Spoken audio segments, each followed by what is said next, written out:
O que acontece nos bastidores do mundo gospel, nem os ímpios têm coragem de fazer.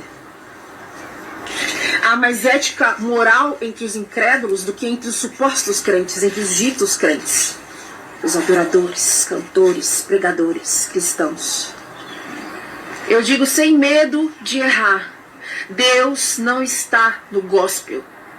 Deus não está no gospel. Isso não é o evangelho de Cristo. Não é o evangelho da cruz. Esse mercantilismo em nome de Deus não é a mensagem de Jesus. Eu sei que é difícil para você acreditar nisso. Eu falo com propriedade, pois dessa água suja eu bebi um dia. Eu sei do que eu estou falando. Por isso que eu faço questão de repetir e repetir e repetir, porque eu penso nos pequenos, nos enganados. E alguém vai entender. Eu sei que ovelhas entenderão e bodes reclamarão, mas isso não tem problema.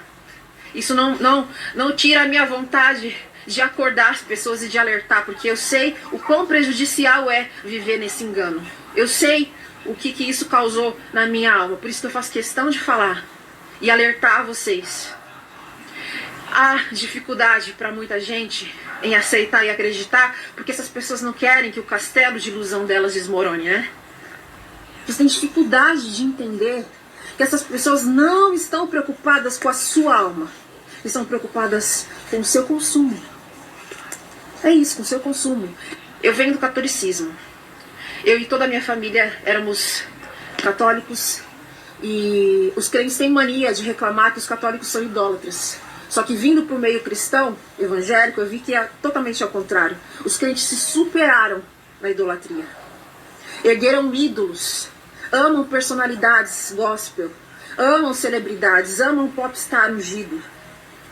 E ai daqueles que tentarem arrancar do altar do coração de vocês esses ídolos, esses bezerros de ouro. Vocês defendem com unhas e dentes cegamente. Cegamente. É por isso que está essa palhaçada na igreja. É por isso que existe flor de lis.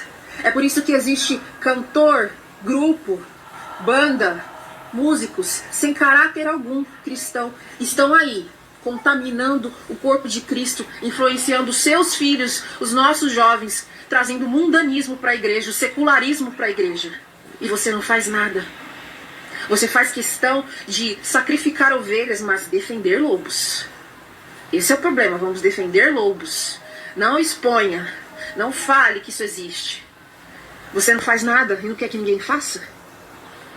Você não se manifesta acerca da justiça e da verdade e quer silenciar quem resolve fazer alguma coisa para alertar, para dizer, gente, pelo amor de Deus, será que vocês não estão enxergando que isso é o engano do inferno? Que nós estamos em dias difíceis, no tempo do fim, em que há realmente a apostasia no meio da igreja? Mesmo sabendo que é bíblico, isso não nos dá o direito de cruzarmos os braços e não fazermos nada. Nós estamos falando de vidas influenciadas por um evangelho mentiroso. Esse evangelho do tudo pode. Esse evangelho mundano que tem entrado no meio do povo de Deus. Algo que o Senhor continua dizendo nos dias atuais. Está em Amós 5:21. Eu odeio e desprezo as suas festas religiosas. Não suporto as suas assembleias solenes. Mesmo que vocês me tragam holocaustos e ofertas de cereal, isso não me agradará. Mesmo que me tragam as melhores ofertas de comunhão, não darei a menor atenção a elas. Afastem de mim o som das suas canções e a música das suas liras. Em vez disso, corra a retidão como um rio e a justiça como um ribeiro perene. É isso que Deus está esperando de nós. Retidão, justiça. Deus está enojado e a taça da ira de Deus está pronta para ser derramada. Naqueles que não se arrependerem. Está pronta para ser derramada nos farsantes da fé. Aqueles que usurpam a palavra de Deus, que se utilizam do evangelho para enriquecer, que se utilizam do nome de Cristo para poder conseguir status, fama, por seu bel prazer. A taça da ira de Deus está pronta para ser derramada sobre os lobos. E eu desejo que eles se arrependam a tempo, pois o fim será triste se não houver arrependimento. Eu tenho comentado isso com o Felipe. A sensação é essa, parece que não vai sobrar ninguém. Mas eu acredito sim que existe a igreja verdadeira de Cristo espalhada pelo mundo, que não se corrompeu, que não se vendeu ao business, que não se entregou a Satanás, que não vendeu a sua alma pelo sucesso.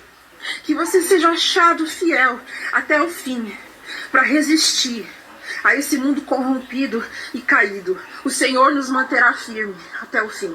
Os tempos são maus, os dias são difíceis, Jesus está às portas. Guarde a tua fé. O reino dos céus está próximo. Essa é a mensagem do Espírito de Deus à igreja. Arrependei-vos, pois é chegado o reino dos céus. Arrependei-vos.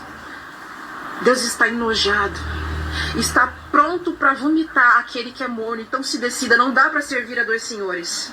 Decida quem é que vai ocupar o teu coração. Não dá para servir a Deus e aos ídolos.